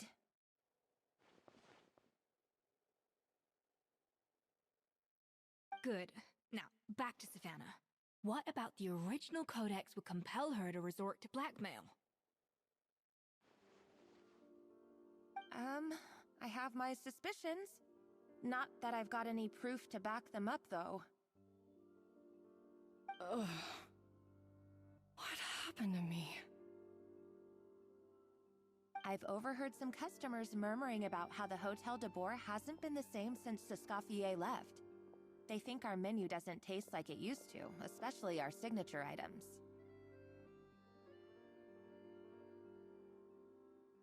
Now that you mention it, I noticed it during the contest too. I couldn't put my finger on it, but the flavor seems subtly different from how it used to be. But the difference was so small, I'm sure no one would notice it besides our most loyal customers and true dessert connoisseurs. Still, as head chef, it's easy to see why Savannah would get so hung up on it. So many times I've seen her make the cake base over and over again, late into the night, determined to match Escoffier's version. But something's always slightly off every time. Yeah, I've noticed that too. Never really gave it much thought, though.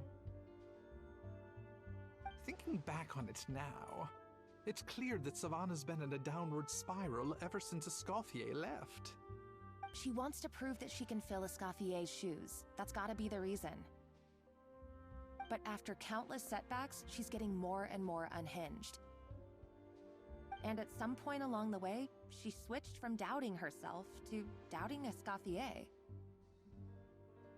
Doubting Escoffier? For what?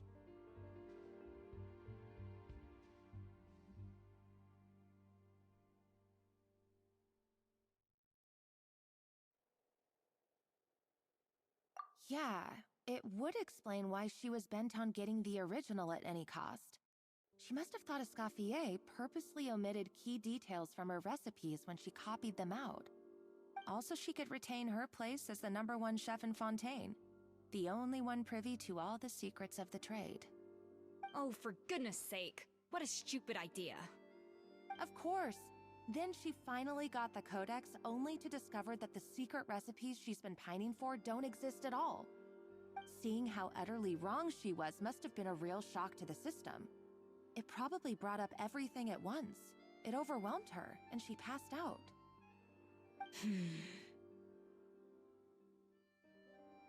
There's still one thing that doesn't make sense, though. If Savannah had the real recipe all along, how come it tasted different? She might not be on the same level as Escoffier, but surely after like 50 attempts, she'd get it right one of those times. You'd think so, but geniuses like Escoffier are in a league of their own.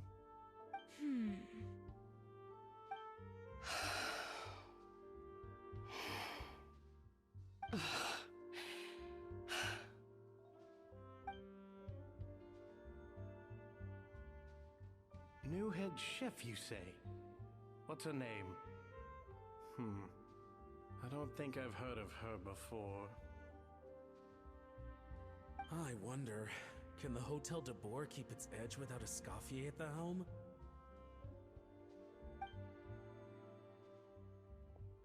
This tastes different from last time. Is it undercooked or something?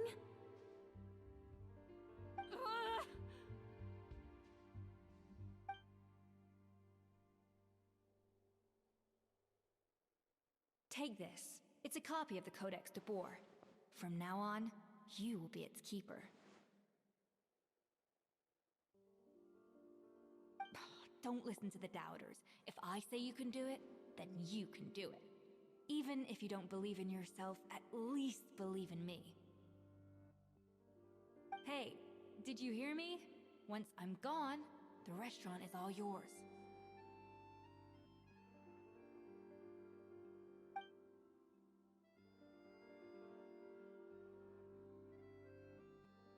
All this time, I've been blaming other people, but maybe I'm the problem.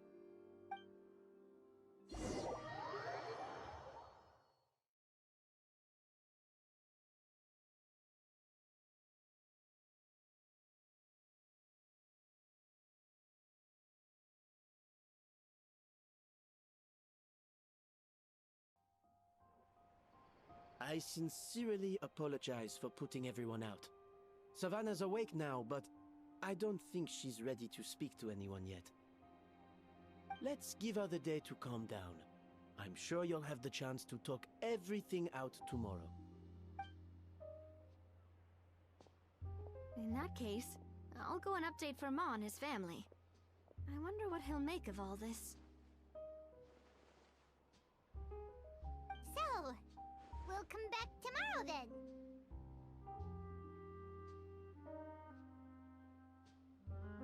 Whew, that was a long day. I think I've earned myself a sweet treat when I get back home. Oh, nice! Macarons? Or are you gonna switch it up this time?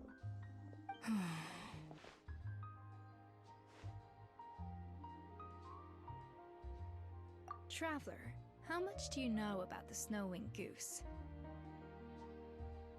Every year they migrate long distances in search of a suitable home. There's always one goose at the front whose job is to lead the flock. Fontaine poets often use the image of that goose to explore the ideas about leadership and genius. They usually imagine someone who's a cut above the rest, a model of perfection. But what those poets don't know is that during a migration, the lead goose is always changing. Once the lead goose shows signs of fatigue, it retreats to the back of the flock and allows another goose to take its place. So, the truth is that leadership, with all the responsibilities and pressures that come with it, it's something that everyone takes turns at. But we humans completely miss that fact when we project our own ideas about social hierarchies onto them. I guess what I'm saying is, I don't buy into this notion that there's some sort of gulf between normal and genius. Cooking is a science, not magic. Given the same ingredients, same recipe, and same environment, I see no reason why two different people shouldn't be able to create the exact same dish. Of course, some people have a more sensitive palate than others, and some people are just born bolder or more conscientious. But these are all variables that can be accounted for with time and practice. I'd have no reason to expect so much from others if I believed that perfection can only come from the hands of a genius. The only reason I hold people to high standards is because, well, I believe they're capable of greatness.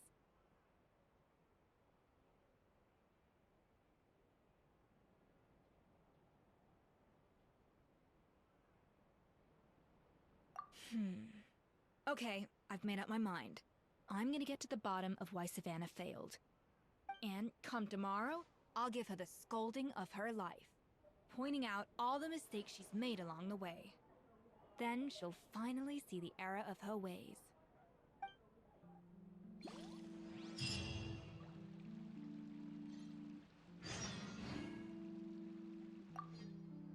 Thank you for your words of encouragement. I'm gonna head to the Hotel de Boer and spend the night investigating. I guess I'll see you tomorrow. Genius? Calling someone a genius is just another way of saying I'm too lazy to figure out how I need to improve. It's a defeatist attitude and I won't stand for it.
Why are we here so early? Our meeting with Vanigem isn't for a while.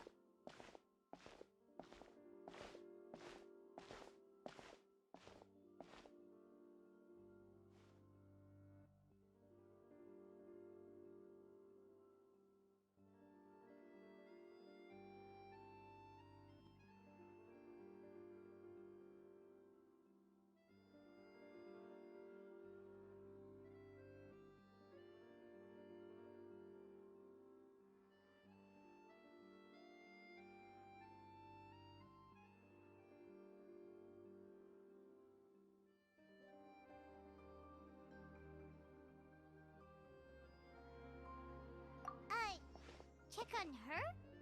Why? What happened? Oh no. Escoffier, are you alright?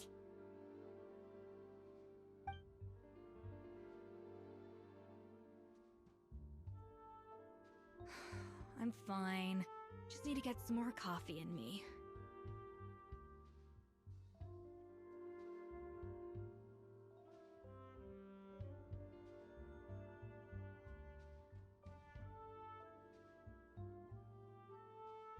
Huh? What happened to my coffee? Did I really drink it all?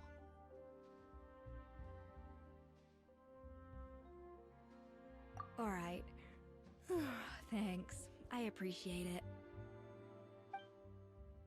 Well, there's cooking facilities here. Or we could just grab a cup of coffee from Cafe Lutece, but either way, hurry!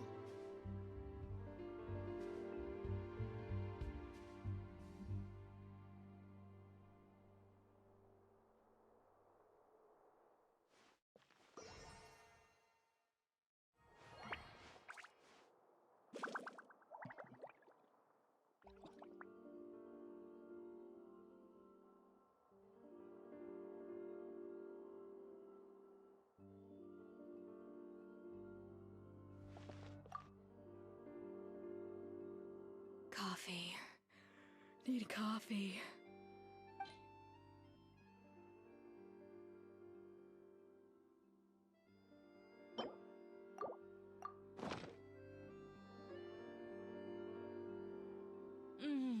Strong, bitter coffee beans, transformed through expert brewing and balanced perfectly with rich, creamy steam milk. Wonderful.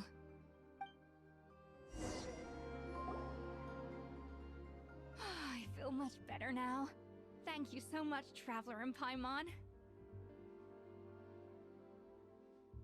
Glad to hear it, but make sure to catch up in your sleep when you get the chance. I think I figured out where the problem lies. Honestly, it's ridiculous. I don't know whether to laugh or cry. Wait, what investigation? What are you guys talking about? I'll save it for when everyone else gets here. It's so stupidly small, I can't believe it's caused so much drama.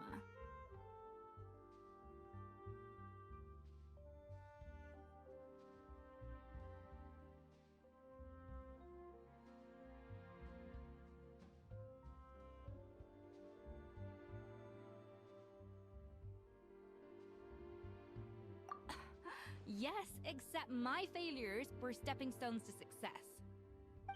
Escoffier! Have you seen Savannah? Huh? No, not since yesterday. Why? What's wrong?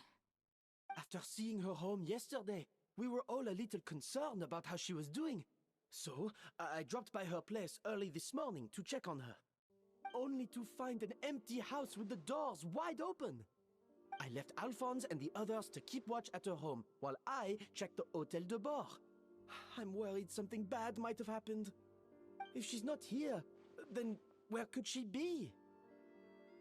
Boss, Escoffier, bad news. Alphonse? You're supposed to be keeping watch at Savannah's house. We were, but then, just after you left, we found this stuff in her house. Oh, looks like a map with a bunch of random places circled. What does it mean? Wait a second. This feels familiar. I'm sure these places are all connected somehow. Of course! From the Codex! They're all places that Modeste explored on his adventures.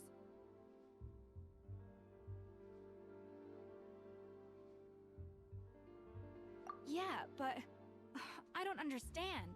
The adventure logs in the Codex are too fragmented to be of any use.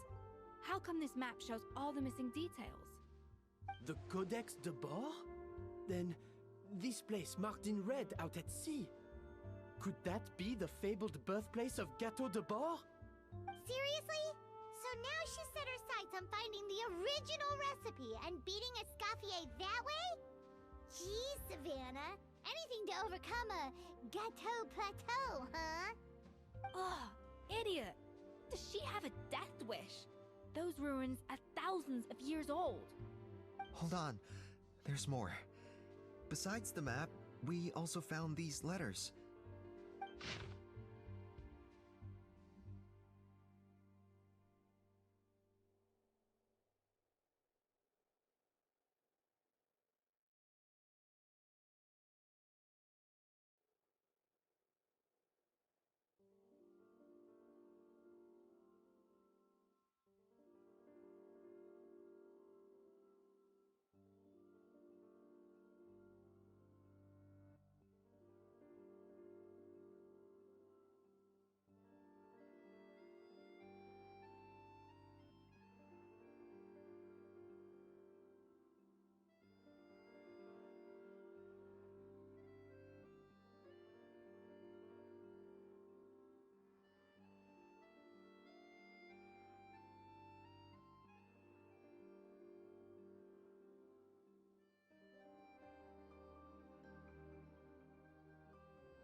It was you.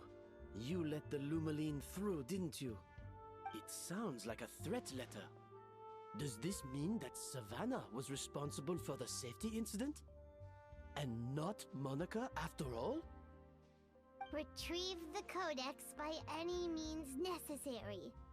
So the cooking contest and the cheating. Someone else was behind her pulling the strings?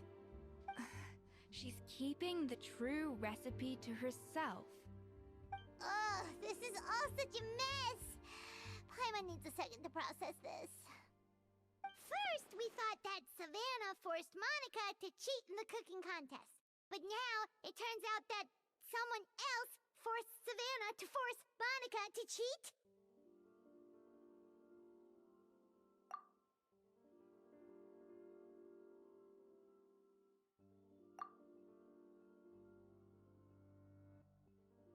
You're finally here. Of course. I should have put two and two together as soon as I read your threat letter. The food safety incident, the demand for a cooking contest, the instruction to blackmail Monica, even the suggestion that Escoffier was keeping secrets from me. It was all part of your grand plan, wasn't it, Monica?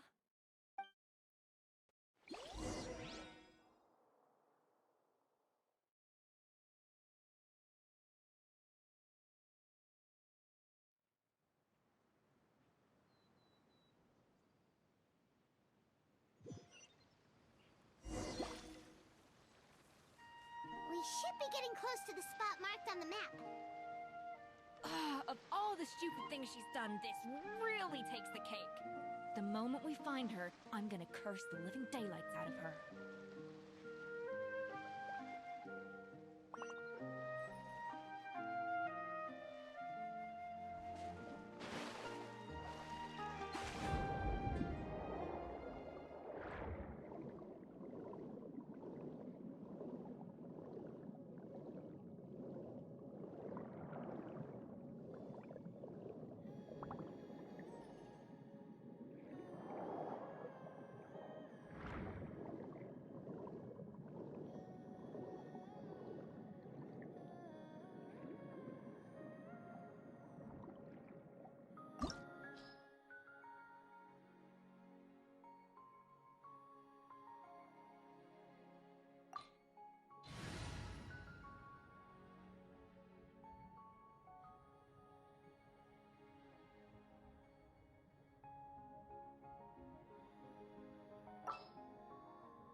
I applied for vacation. You remember too, right?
Whoa! This place looks like an underwater restaurant, doesn't it? Suddenly, the idea of an adventure chef finding secret ingredients makes a whole lot more sense. I think Modest's codex mentioned this place. A public bath from the time of Remoria. So yeah, definitely the kind of place that would have served food and drinks. Huh? Some blubber beasts have come to join the party? How did they get here?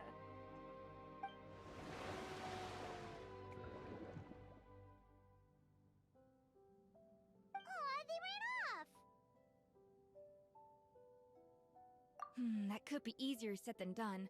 Something's blocking the entrance. Well, did Modeste mention it in his adventure logs by any chance? They must have gotten through somehow. Good point. Yes, that's right. It's coming back to me now. We prepared a banquet for our shy little guests, and as the food flowed away on the current, they broke into a joyous chorus, and the path opened to us. We have to feed the blubber beasts? With what? There's nothing here besides rocks, romaritime flowers, and lumitoil. See, this is why you should always bring snacks. You never know when you're gonna need them. Now we have to head all the way back to shore and grab some. There's no time for that. Romaritime flowers and lumitoil will have to do. They may not look appetizing to us, but who knows? They could be blubber beast delicacies. Wait, we're seriously gonna try this?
Beasts or not, are we sure this stuff is edible?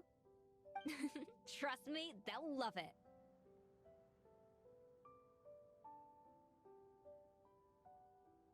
Oh, good question. If we try to put them in the pool, we'll probably just scare them off again, and who knows how long they'll be gone. Yes, we can't afford to wait for them to double back. What was it that Modeste said again? Something about the food flowing away on the current.